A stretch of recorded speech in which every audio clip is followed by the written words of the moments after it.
नमस्ते विद्यार्थी मित्रांनो, sunrise maths academy मध्ये मी पहिल्यांदा तुमचं मनपूर्वक स्वागत करतो. आणि आजच्या व्हिडिओमध्ये आपण इयत्ता 10वी मॅथ्स फर्स्ट मधील प्रकरण 3 अरिथमेटिक प्रोग्रेशन यामधील पुढचा भाग पाहतोय. घटक आहे the sum of the first n terms of N AP. Arithmetic progression अंकगणिती श्रेणीच्या n पदांची बेरीज कशी करायची हे आपण इथं सूत्र पाहणार आहोत आणि त्याच्यावर आधारित उदाहरणं पाहणार आहोत. तो अभ्यास आहे 3.3. ओके, तर पहा, if a is the first term, a is a first term and d is common difference. पहिलं पद a न दाखवतो किंवा t1 न दाखवतो आणि कॉमन डिफरन्स म्हणजे सामान्य फरक आहे तो d अक्षराने दाखवतो. मग आपण n पदांची बेरीज, अंकगणिती श्रेणी दिलेली असेल, अरिथमेटिक प्रोग्रेशन दिलेलं असेल, तर त्या n पदांची एकूण पदांची बेरीज कशी काढायची त्याचं सूत्र sum of n terms, sum of n terms denoted by sn. sn बरोबर n भागिले 2 इनटू ब्रॅकेट, पहा सूत्र काय आहे, sn बरोबर n भागिले 2 गुणिले चौकटी कंसात 2a plus n minus 1 into bracket into d. या सूत्रानं पहिल्या n पदांची बेरीज काढली जाते. सूत्र लक्षात ठेवा, महत्वाचं आहे. अजून एक यावरती सूत्र आहे, ते कसं तयार होतं ते सांगतो. sn बरोबर n भागिले 2 कंसात हे कसं लिहिलं जाईल पहा, फोड केल्यानंतर a plus n minus 1 d चौकटी कंस फोड. त्यावेळेस हे a म्हणजे काय आहे, तर आहे t1 आपण म्हणतो, बरोबर. a म्हणजे काय, t1, आणि हे a plus n minus 1 into d हे काय आहे, tn न दाखवलं जातं. हे काय आहे, tn, आणि हे काय आहे, t1. तेच जर आपण या भाषेत लिहिलं, sn बरोबर n/2 इंटू ब्रॅकेट हे t1 म्हणजे a plus tn a plus n minus 1d म्हणजे इथं काय tn लिहिलं तर दुसरं सूत्र आपल्याला मिळतं. म्हणजे या सूत्राचा सुद्धा कधी वापर करायचा हे उदाहरण पाहून आपल्याला हे सूत्र वापरता आलं पाहिजे. हे सूत्र कधी वापरायचं आणि हे सूत्र कधी वापरायचं हे उदाहरण पाहून, उदाहरणात कोणत्या किमती दिलेल्या आहेत, पहिला आणि शेवटचं पद माहिती असेल तर हे सूत्र वापरायचं. शेवटचं पद माहिती नसेल, ए आणि डी माहिती असेल, n पद किती आहेत माहिती असतील तर हे सूत्र वापरायचं. लक्षात येते का, पहा, हे सूत्र लक्षात ठेवा, हे सूत्र लक्षात ठेवा, आणि हे सूत्र a plus n minus 1d into d म्हणजे tn. म्हणजे लक्षात ठेवायची सूत्र कोणती, तर tn आपण पहिल्यांदा अभ्यासलेला आहे. tn बरोबर a plus into bracket n minus 1 गुणिले d. sn बरोबर n भागिले 2 गुणिले 2a plus n minus 1 into d. याच्यात फक्त a मिळवलंय, झालं sn चे सूत्र, आणि n भागिले 2 गुणिले घेतलंय. एवढा फरक लक्षात ठेवायचा आहे. आणि sn चं दुसरं सूत्र हे एक आहे, n भागिले 2 t1 प्लस tn, पहिलं पद अधिक शेवटचं पद. ओके, त्यानंतर पाहूया प्रॅक्टिस सेट 3.3 मधील प्रश्न. त्यातील पहिला प्रश्न आहे, ऍक्टिव्हिटी दिलेली आहे, कृती दिलेली आहे आणि त्यामध्ये रिकाम्या चौकटी आहेत त्या भरायच्या आहेत. अगदी 4 रिकाम्या चौकटी आहेत, त्याचा अर्थ 2 मार्काला हा प्रश्न परीक्षेला विचारला जाऊ शकतो. घटवून ठेवा.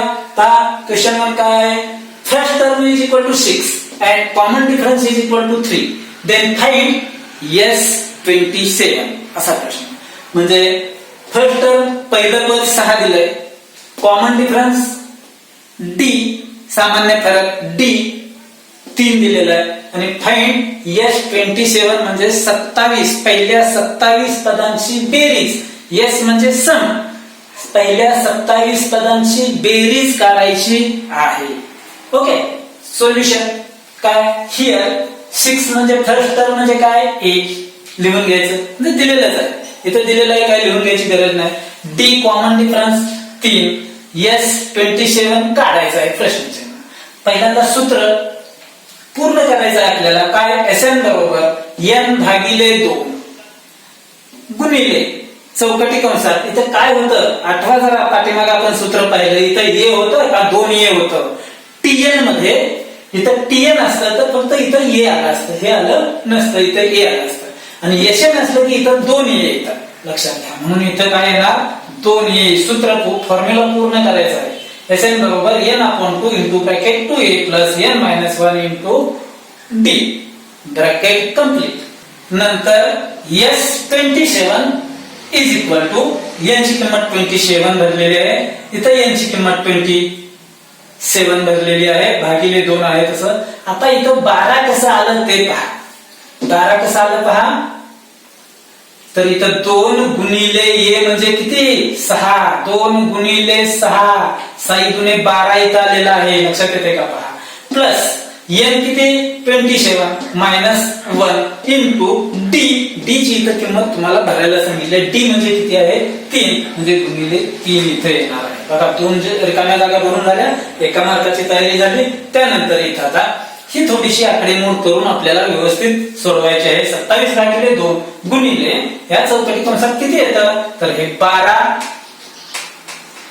अधिक कंसात काय येणार 27 वजा 1 म्हणजे 26 आणि गुणिले हे किती 3 तर मित्रांनो लक्षात ठेवायचं इथं 12 अधिक 26 अगोदर करायचं नाही तर ही गणिताची जी क्रिया आहे ती कंचे भागू बेओ या नियमानं पहिल्यांदा गुणाकार घेतली मग ही बेरीज केली लक्षात आली का पहा अजिबात विसरायचं नाही पहिल्यांदा गुणाकार आणि मग हे a त्यामध्ये मिळवायचं आहे 1 किंवा 2a असेल ते मिळवायचं पहिल्यांदा गुणाकार मग 12 आहे तसंच 26 गुणिले 3 करा म्हणजे हे अधिक 3 7 18 3 गुणे 6 आणि 1 7 बेरीज किती आले 78 79 80 आणि हे 10 90 म्हणजे इथं किती येईल 90 येईल लक्षात आलं का पहा आणखी अर्धा मार्क मिळाला हे अचूक सोडवलं तर अर्धा मार्क नसेल तर इथनं पुढची सगळी मार्क गेली पुन्हा लक्षात येतं मग आता इथं या 2 न 27 ला भाग जात नाही 2 न 90 ला भागल्यानंतर 45 येतं 27 गुणिले 45 या 2 न इथं भागलेलं आहे 45 2 चौक 8 1 राहिलं 2 पंचे 10 हे 45 इथं लिहिलं हे 27 इथं हे 2 निघून गेलं बरोबर हे दिलेलं आहे सोडून आता काय करायचं आहे ही चौकटी भरताना 27 गुणिले 45 किंवा 45 गुणिले 27 करायचा गुणाकार 7 5 35 3 7 चौक 28 29 30 31 बरोबर पुन्हा 2 न गुणताना 0 2 पंचे 10 0 ह्याचे गेले 1 2 चौक 8 आणि 9 बरोबर किती आलं पहा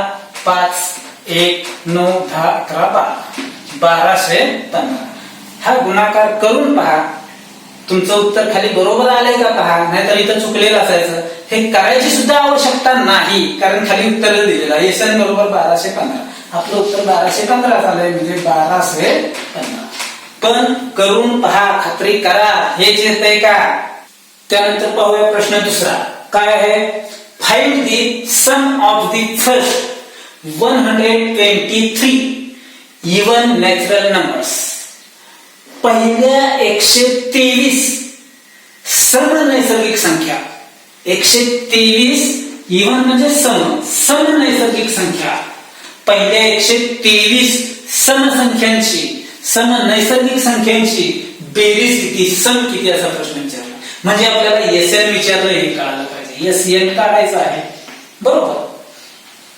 n म्हणजे काय दिलं आहे 123 म्हणजे n दिलंय म्हणजे बेरीज काढताना आपल्याला काय काय लागतं पहा बेरीज काढायची असेल तर a लागतं d लागतं आणि n लागतं मग ह्या किमती आपण मिळवायच्या आहेत म्हणून आपल्याला पहिल्यांदा अरिथमेटिक प्रोग्रेशन अंकगणिती श्रेणी कोणती लिहायची हे कळायला पाहिजे solution first even natural number म्हणून AP बरोबर आपण म्हणूया कसं लिहू शकतो पहिली नैसर्गिक समसंख्या 2 त्यानंतर येणारी 4 त्यानंतर येणारी 6 त्यानंतर येणारी 8 डॅश डॅश डॅश शेवटची माहिती नाही पण हा 2 चा पाडा तयार होतो बे के बे बे दुने 4 बे त्रिक 6 बे चौक 8 म्हणजे 2 गुणिले n 2चा पाढा आहे म्हणून 2 गुणिले n, n मध्ये 1 ठेवा, 2 ठेवा, 3 ठेवा, 4 ठेवा, तुमचा पाढा तयार होईल किंवा 123 गुणिले n असं असणार आहे हे पद.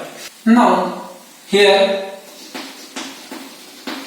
a इज इक्वल टू किती 2 आहे बरोबर.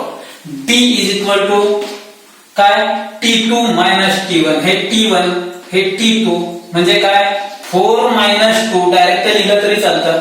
4 2 म्हणजे काय 2 आलं बरोबर. आणि n बरोबर किती मिळालेलं आहे 123.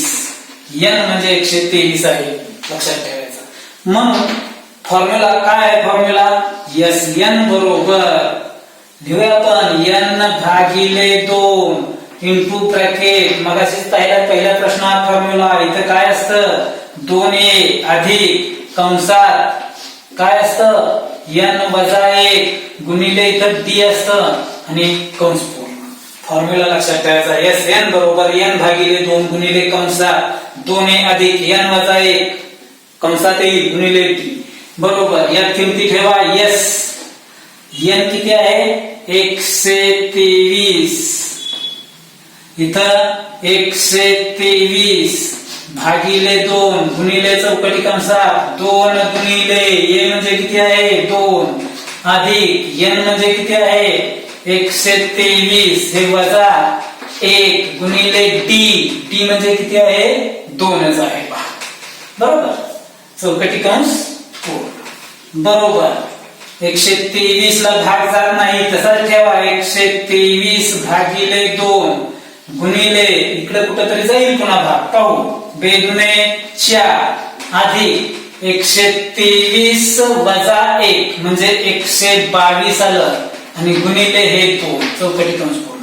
मग हा गुणाकार अगोदर ही क्रिया अगोदर मी मगाशी सांगितलेली आहे लक्षात ठेवायचे इथे अंडरलाईन करतोय. ही क्रिया अगोदर करायची मग 4 मिळवायचं म्हणजे काय आलं 123 भागिले 2 गुणिले 4 अधिक 122 गुणिले 2 म्हणजे 2 दुणे 4 2 दुणे 4 आणि 2 एके 2 2 से किती आलं 44. म्हणून यस 123 बरोबर 123 छेद 2 गुणिले म्हणजे इथं किती आलं 4 अधिक 244 म्हणजे काय 4 यामध्ये मिळवल्यानंतर 248 मिळतात 248. 2 न इथं भाग जात नाही परंतु इथं जातो एकच स्थानी 8 असल्यामुळं 2 के 2 2 के 2 2 दुणे 4 आणि 2 24 म्हणजे काय आलं 123 गुणिले 124 आणि हा गुणाकार केल्यानंतर तुम्हाला यस 123 बरोबर हा गुणाकार करून पहा 15,252 हा गुणाकार मिळेल. म्हणून आन्सर म्हणायचं काय यस 123 बरोबर 15,252 चौकटी कंसात हे आन्सर आहे. ओके. त्यानंतर प्रश्न चौथा in an AP 19th term is 52. 19th पद 52 आहे. 38th term is 128. 38th पद 128 आहे. Find the sum of the first 56 terms.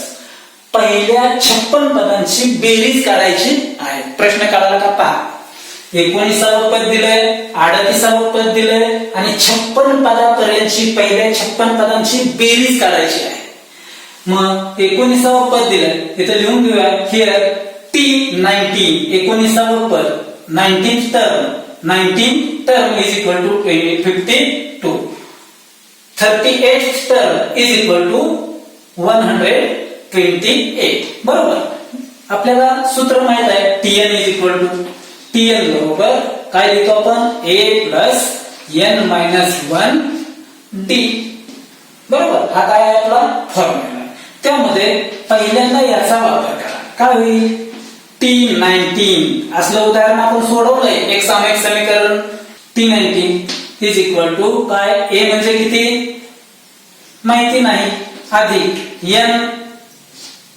19 -1 D ही माहिती नाही आणि टी 19 म्हणजे 52 दिलेला आहे बरोबर ए अधिक हे किती आलं 18 डी 19 वजा 1 18 डी याला आपण समीकरण 1 ओके आता लक्षात आलं असंच अजून एक मिळणार आहे टी 38 इज इक्वल टू काय T38 is equal to A plus in bracket 38 minus 1 into T याच्यामध्ये n बरोबर 38 ठेवा बरोबर आणि काय मिळेल आपल्याला T38 म्हणजे किती 128 बरोबर A अधिक 37 D हे समीकरण आणि मागल्या उदाहरणात आपण यांची वजाबाकी केलेली होती आता मात्र इथं काही विशेष अशी उदाहरणं असतात आयएमपी पाहिजे आहे ही आयएमपी लक्षात ठेवायची तर काय करायचं या दोन्हींची आता बेरीज करायची add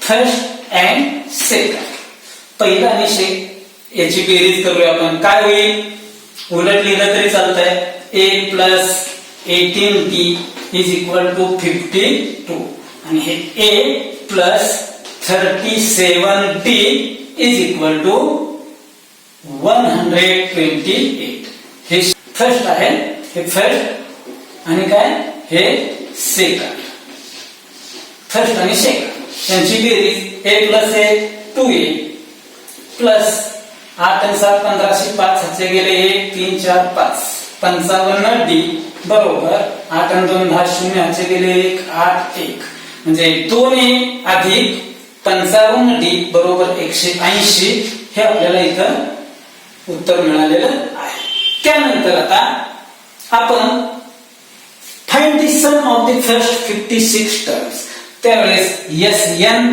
is equal to n upon 2 into bracket 2a plus n minus 1t हे सूत्र वापरून Sn काढू मग इथं काय n is equal to n बरोबर 56 इथं 56 भागिले 2 2a प्लस n म्हणजे किती 56 put n is equal to